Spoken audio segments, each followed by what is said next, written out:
बच्चों आज हम कक्षा 11वीं गणित अध्याय 9 सरल रेखाएं इसको प्रारंभ कर रहे हैं ना, स्ट्रेट लाइन। इसमें आप लोगों को मैं पहले कुछ कार्तीय ज्यामिति के कक्षा 10वीं के सूत्र बता दूं, उनका प्रयोग होगा। उसके बाद फिर आपको यहाँ 11वीं क्लास से आगे बढ़ेंगे, है ना। आप पहले दूसरे पेज पर देखें, आपके इंट्रोडक्शन में सूत्र दिए हैं, उसमें लिखा है कि निम्नलिखित महत्वपूर्ण सूत्रों का आपने अध्ययन किया हुआ है पहले। तो देखो कौन कौन से सूत्र आपने पढ़े हैं। देखो पहले विचार, दो बिंदुओं के बीच की दूरी, दो बिंदुओं के बीच की दूरी। एक आपने दूरी सूत्र पढ़ा था पिछले साल, पढ़ा था ना। दूरी सूत्र में क्या था, जैसे हमारे पास दो बिंदु हैं P Q, इसके निर्देशांक मान लो x1 y1, इसके निर्देशांक मान लो x2 y2। तो इनके बीच की दूरी थी हमारे पास P Q बराबर √x2 माइनस x1 का whole square plus y2 minus y1 का होल स्क्वायर। इसको हम बोलते हैं दूरी सूत्र। किस प्रयोग में आता है? दो बिंदुओं के बीच की दूरी ज्ञात करने के लिए। क्लियर है? फिर अपन ने पढ़ा था मूल बिंदु से दूरी, मूल बिंदु से किसी बिंदु P x y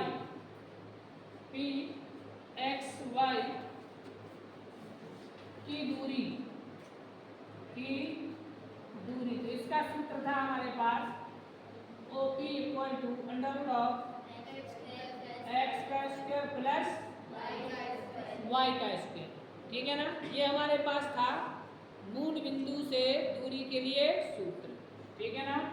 अब मूल बिंदु से दूरी के बाद हमने पढ़ा था अंतः विभाजन सूत्र। कौन सा पढ़ा था उसके बाद? अंतः विभाजन सूत्र, यानी कि हम विभाजन सूत्र कहते हैं। विभाजन सूत्र यानी अंतः विभाजन सूत्र की बात हो रही है। ठीक है ना। ये हमने क्या पढ़ा था, जैसे मान लीजिए ये दो पॉइंट हैं A x1 y1 B x2 y2 और इसको कोई बिंदु C मान लो m1 अनुपात m2 में बांटता है C। तो C के निर्देशांक क्या होते थे? तो C का x निर्देशांक होता था m1 x2 plus m2 x1 upon m1 plus m2, और इसका y निर्देशांक होता था m1 y2 plus m2 y1 upon m1 plus m2 होता था ना। ये हमारे पास कौन सा सूत्र था? अंतः विभाजन या विभाजन सूत्र। अगर बाह्य विभाजन हो, वो 10वीं क्लास में नहीं था। बाह्य विभाजन में यहाँ पर माइनस हो जाता है। ठीक है ना, वो नहीं था तो उसकी बात नहीं करेंगे। अब आता हमारे पास त्रिभुज का क्षेत्रफल। ये भी था त्रिभुज का क्षेत्रफल ज्यामिति विधि से। क्या था?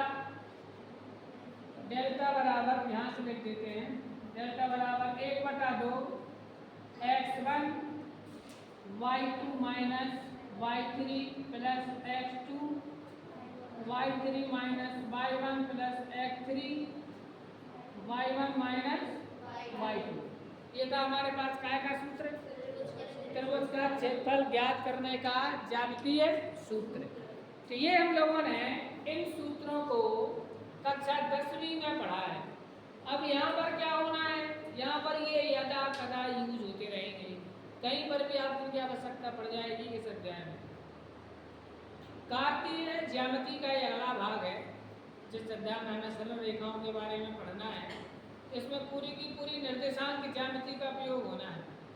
किसका प्रयोग होना है?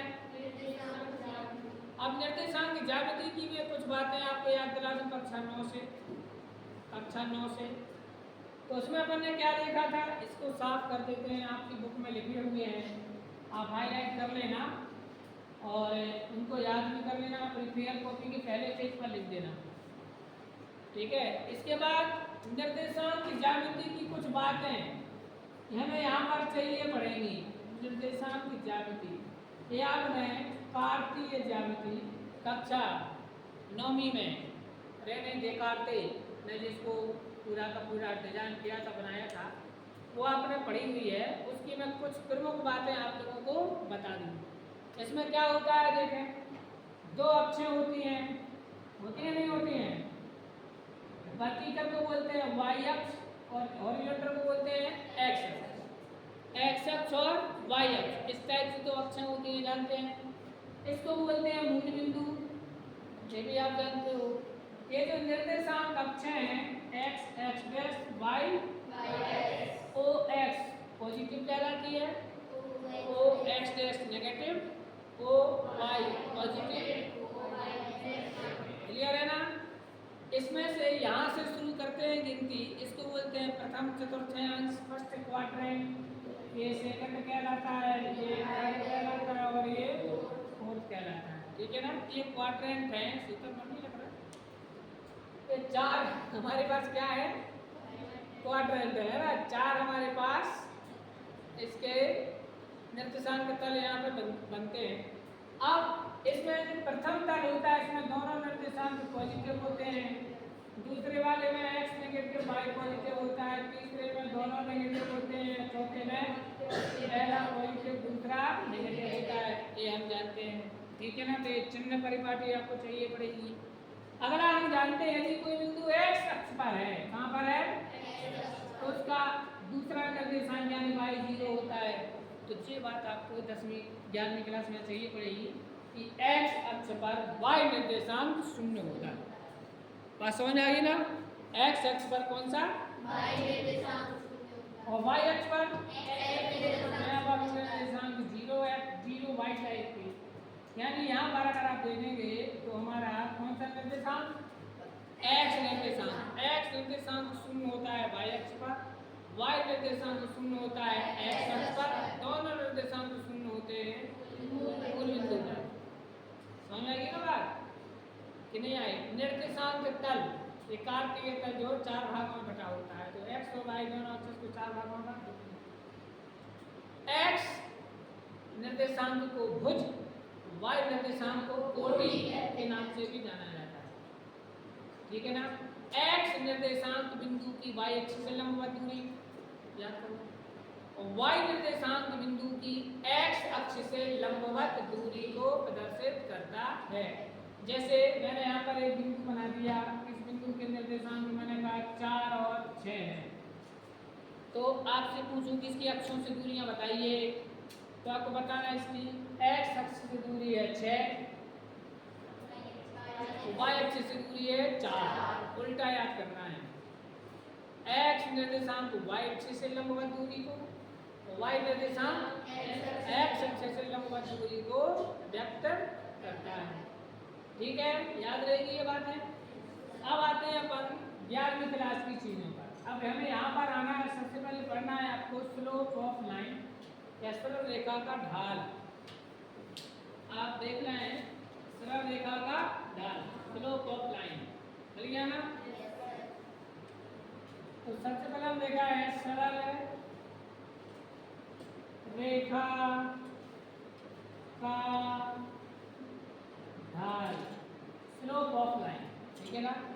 स्लोप ऑफ लाइन क्या होता है? मैं एक स्टैंडर्ड लाइन यहाँ पर स्टैंडर्ड एक चित्र बना देता हूँ, जरूर नहीं है सारी रेखाएं ऐसी हो, एक बना दी मैंने। ठीक है ना? ये रेखा है, एक्स अक्ष है और ये वाई अक्ष है, ये ओरिजिन पॉइंट है। अब ये रेखा मान लो एक्स अक्ष की इस धन दिशा से ऐसे वामावर्त दिशा में ऊपर तो थीटा कोण बनाती है। तो कोई सरल रेखा एक्स अक्ष की धनात्मक दिशा से वामावर्त दिशा में जो कोण बनाती है उसे उस सरल रेखा का झुकाव कहते हैं। क्या कहते हैं? झुकाव। ये इसका झुकाव। आपसे कोई पूछे सरल रेखा का झुकाव बताइए, तो क्या है इसका झुकाव? थीटा। यहाँ पर 30 अंश, 45 अंश, 60, 90 कुछ भी हो सकता है। ठीक है ना? अब इस झुकाव की टेंजेंट वैल्यू को सरल रेखा की प्रवणता कहते हैं, इसे m से प्रदर्शित करते हैं। m बराबर tan थीटा प्रवणता या ढाल का सूत्र है। इसी को हम सरल रेखा की प्रवणता कहते हैं। क्या कहते हैं? प्रवणता। और इसी को क्या बोलते हैं? सरल रेखा का ढाल। तो क्या है इसके ढाल या स्लोप का formula? m equal to tan theta. याद रहेगा? m इक्वल टू याद रहेगा। अब ये सरल रेखा के ढाल का सूत्र है, लेकिन मान लीजिए आपको ये कोण पता नहीं है, ये कोण पता नहीं है, लेकिन आपको ये पता है कि ये रेखा अमुक दो बिंदुओं से होकर जाती है। दो बिंदु आपको दिए हैं x1 y1 x2 y2। ध्यान देना मैं क्या बता रहा हूँ। आपको एक रेखा खींचने के लिए दो बिंदु चाहिए पड़ते ना। तो मान लीजिए आपको किसी सरल रेखा के दो बिंदु पता है, मतलब वो जिन दो बिंदुओं से होकर के पास होती है वो बिंदु आपको पता है। अब इसका स्लोप निकालना हो तब इसका स्लोप होता है तब रेखा का ढाल, तब रेखा का ढाल, इसके ढाल का फॉर्मूला होता है, ध्यान देना, y2 minus y1 upon x2 minus x3। ये वाला सूत्र कब लगाना आपको? जब आपको ये पता हो कि यह रेखा इन दो बिंदुओं से होकर के जा रही है।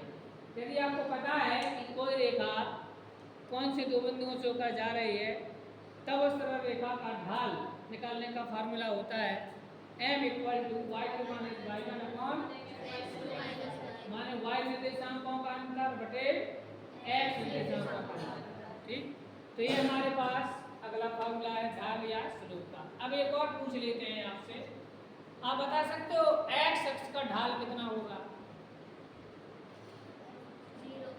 x अक्ष स्वयं के साथ जीरो कोण बनाएगी, x अक्ष का ढाल होगा tan 0 मतलब 0। तो x अक्ष का ढाल कितना होता है परीक्षा में पूछ सकते हैं। x अक्ष का ढाल या प्रवणता, x अक्ष का ढाल या की प्रवणता, ढाल को ही क्या बोलते हैं जल्दी बताओ? प्रवणता भी बोलते हैं। इसका मान होता है 0। और आपसे कोई पूछे y अक्ष की, बताओ? हाँ, y अक्ष नहीं, 90 नहीं, प्रवणता पूछ रहा है। tan 90 मतलब इंफिनिटी। बात समझ आई? tan 0 मतलब 0। ये दोनों वैल्यू याद रखो। x अक्ष का ढाल होता है 0, y अक्ष का ढाल होता है इंफिनिटी। इंफिनिटी का मतलब है अपरिभाषित, नॉट डिफाइंड, है ना। तो y अक्ष x अक्ष के साथ कितना कोण बनाएगा? 90 का नहीं बनाएगा। तो अक्षों के ढाल स्टैंडर्ड है, ये ध्यान रखना है, परीक्षा में, ट्रू फॉल्स में, लंच में कहीं भी पूछे जा सकते हैं। ठीक है, और ये इसका दो सूत्र है हमारे पास, है ना। अब अपन आते हैं किसी सरल रेखा के स्लोप को निकालने के सूत्रों पर। उसके पहले आपको दिया है लंब होने का प्रतिबंध और समांतर होने का प्रतिबंध, ये और मैं आपको बता दूं, है ना।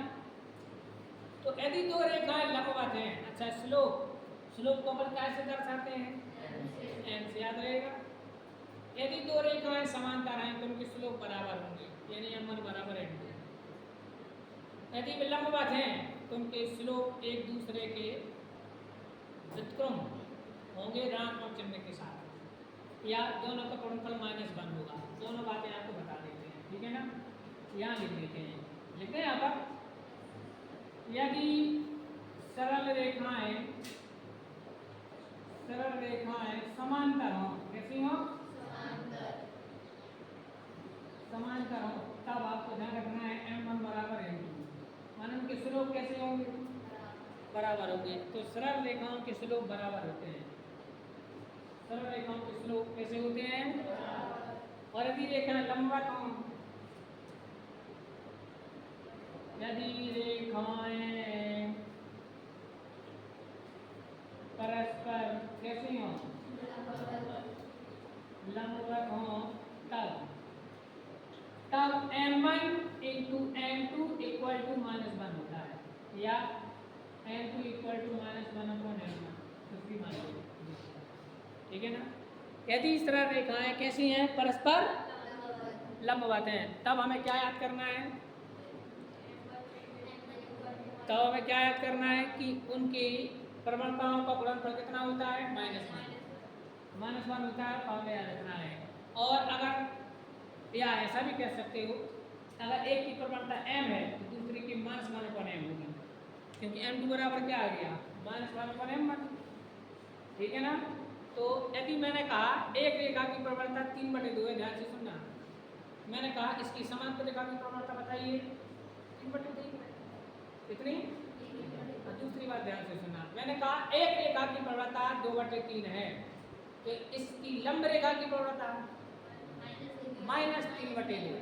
इनवर्स भी करना है और साइन भी चेंज करना है, प्लस की हो तो माइनस बोल देना है, माइनस की हो तो, जैसे मैंने कहा एक रेखा की प्रवणता -1/2 है, तो इसकी लंब रेखा की प्रवणता +2, माने 1/2 का उल्टा करेंगे 2/1 होगा, और माइनस चिन्ह का +2 नहीं हो जाएगी, नहीं हो जाएगी, नहीं हो जाएगी। अब फिर से बोलिए, एक सरल रेखा की प्रवणता m है, इसकी लंब रेखा की प्रवणता क्या होगी -1/m, -1/m, ये लिखना है। क्लियर हो गया सभी को कि नहीं हुआ? चलिए, ये हमारे पास इससे संबंधित बातें हैं, आपको इसमें से कोई सूत्र नोट करना हो तो करें। अब हमारा अगला सूत्र आता है सरल रेखाओं के बीच का कोण, ठीक है ना। अब हम दो रेखाओं के बीच का कोण निकाल रहे हैं, तो देखिए कैसे निकालते हैं, नोट पर ध्यान दीजिए। जैसे ये दो रेखाएं हैं, एक दूसरे को काट रही हैं,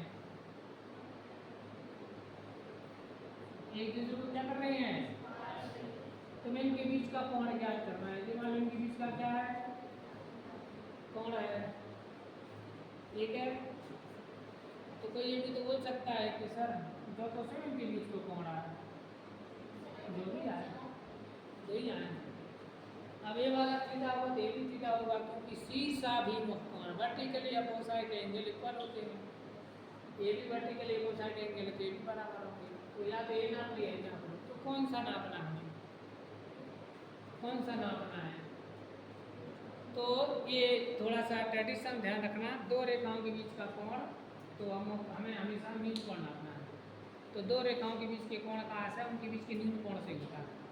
इसमें से थीटा न्यून कोण है, तो फाई अधिक कोण है। देखो फाई का 90 से ज़्यादा होगा, कैसे, देखो यहाँ से ये है ना 90 का, ये है तो 90 से कोई बहुत ज़्यादा हो गया ना, नहीं हो गया, तो ये 90 से ज़्यादा अधिक कोण और ये न्यून कोण है। तो दो रेखाओं के बीच के कोण कहाँ से है, मतलब को न्यून पता करना है, ठीक है ना।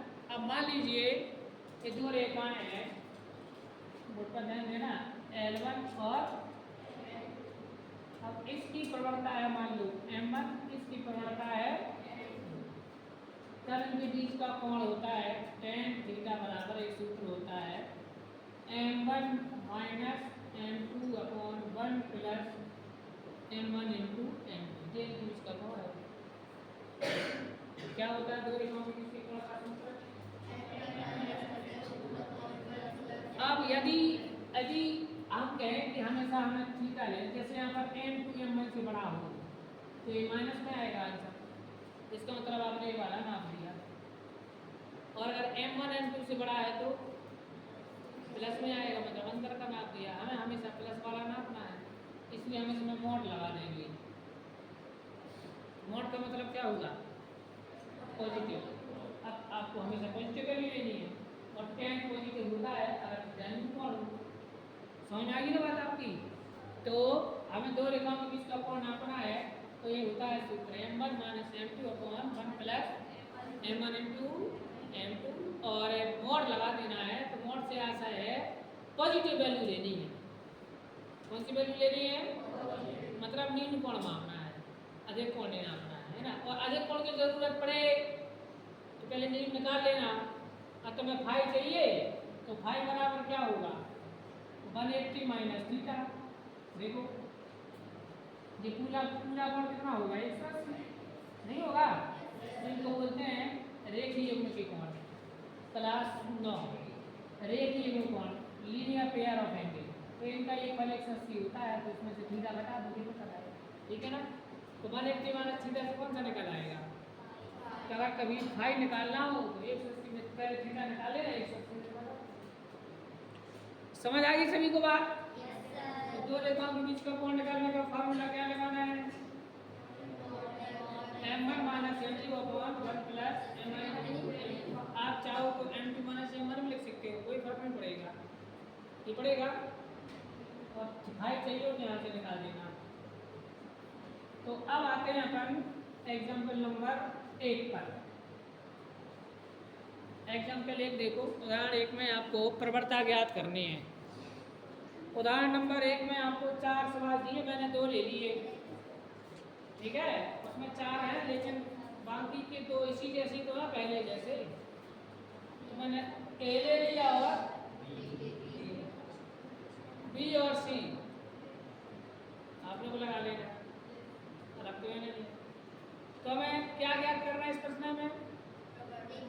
ढाल मतलब प्रवणता, ढाल मतलब प्रवणता। चलिए ठीक है ना, सॉल्व। पहला वाला, पहले वाले में देखो जो मान दिए उनको x1 y1 नाम दे दो, ठीक है। तो यहाँ x1 की वैल्यू कितनी है? 3, y1 की वैल्यू -2, x2 की वैल्यू, y2 की वैल्यू 4, ठीक है। यहाँ पर आएगा, इसलिए सरल रेखा की प्रवणता, प्रवणता यानी कि सरल रेखा का ढाल, ढाल आएगा। सूत्र क्या होता है बोलो?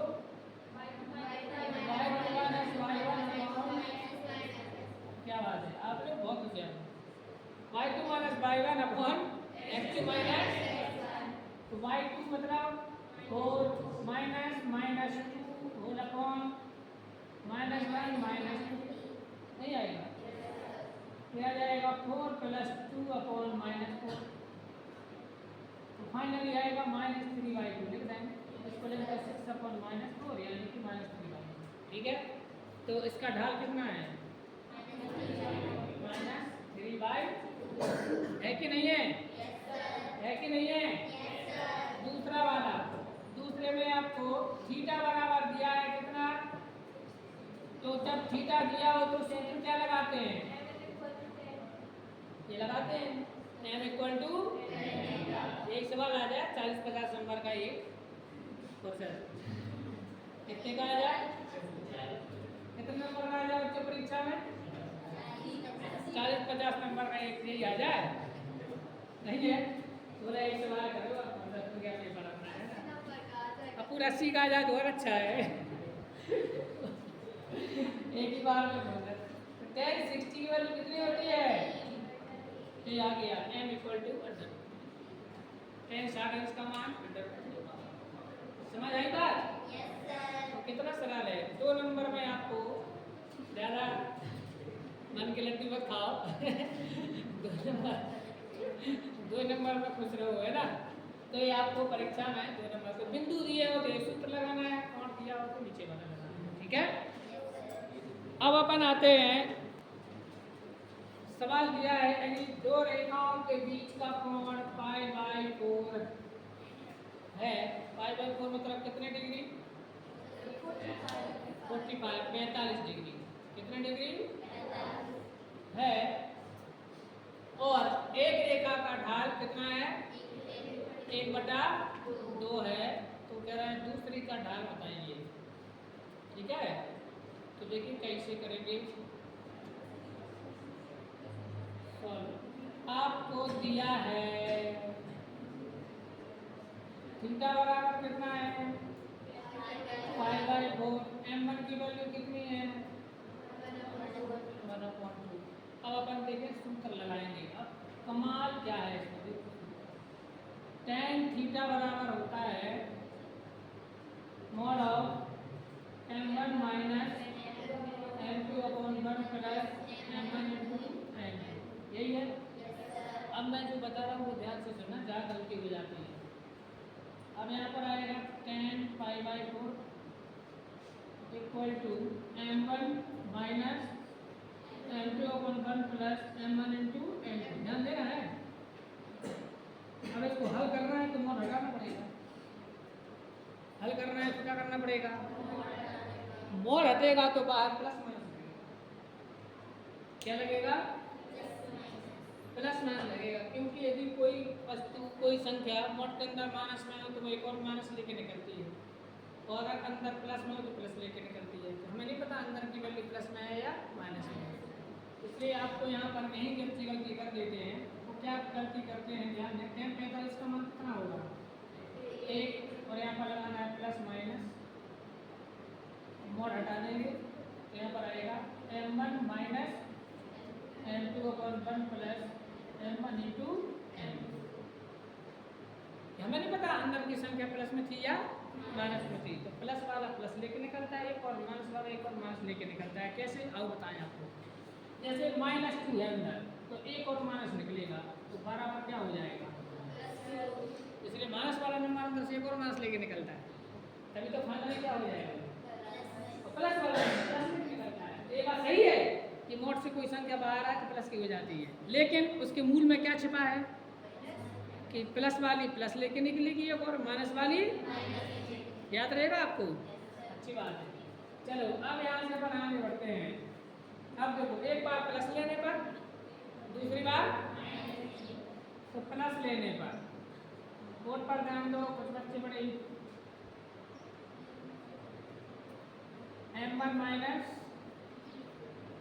m2/1 plus m1 into m2। चलो इसका एक तरह गुणा कर लेते हैं, तो 1 plus m1 into m2 equal to m1 minus m2। m1 का मान लिख लेते हैं, अपना क्या जा रहा है, रखना है नहीं रखना है? तो मुँह तो बोल ही रहा है, क्या रखना है, ठीक है। अब m2 एक साइड कर लो, और संख्या एक साइड पे इस तरफ ले आओ, तो 1/2 m2 plus m2 equal to 1/2, और ये आएगा तो माइनस 2 लघुत्तम ले लो, तो m2 plus 2m2/2 equal to 2 लघुत्तम ले लो, -1/2 आएगा। 2 से 2 m2 plus 2m2 3m2 equal to -1। जल्दी बताओ m2 इक्वल टू, जल्दी बताओ। -1/3, एक आंसर आ गया। फिर क्या लेने पर? माइनस लेने पर तो आ जाएगा 1 बराबर minus of m1 minus m2/1 plus m1 into m2। इसके अंदर गुणा कर दो तो 1 plus m1 into m2 equal to minus m1 plus m2। नहीं बस समझ में? चलो लिखिए 1 plus 1/2 m2 equal to -1/2 plus m2, ठीक है। अब m2 वाले एक साइड किसको यहाँ ले आते हैं, इसको यहाँ ले आते हैं, तो 1, और इस तरफ कितना का हो जाएगा प्लस का, और यहाँ पर m2 और प्लस माइनस क्या आएगा? नहीं आएगा, तो यहाँ पर कितना आ जाएगा ये हमारा 3/2 नहीं आएगा,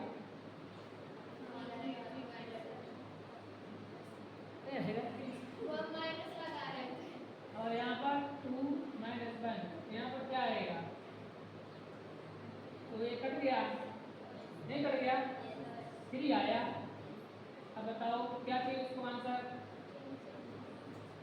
इसके देख लो, यही चाहिए। क्लियर होगी ना बात?